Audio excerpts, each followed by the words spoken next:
Avec la sortie de la Grande-Bretagne de l'Union européenne, c'est toute l'Europe qui réagit de façon diverse à travers les pays. En Italie, le président du Conseil appelle à rénover et rafraîchir la Maison Europe.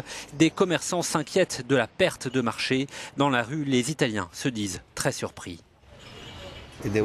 Je dois dire que je suis sous le choc. C'est un jour de deuil pour moi aujourd'hui. C'est vraiment une mauvaise journée. Ma première pensée a été pour ma fille parce que je pense qu'on va laisser un monde bien pire.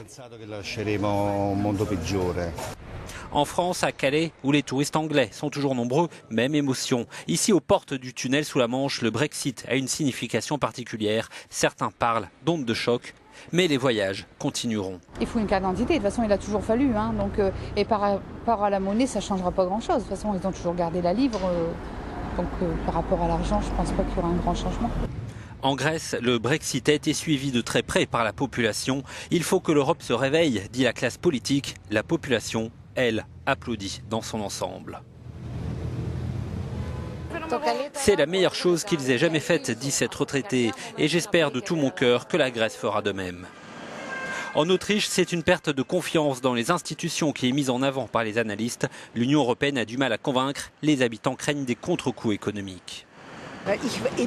J'aurais préféré qu'il reste avec nous. J'espère qu'il n'y aura pas d'effet négatif pour les Britanniques comme pour nous.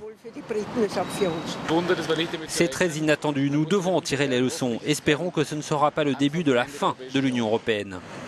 La remise en cause des institutions européennes semble inévitable pour de nombreux analystes, comme pour les responsables politiques européens. Les négociations avec Bruxelles pourraient maintenant durer 2 ans, ouvrant une période d'incertitude.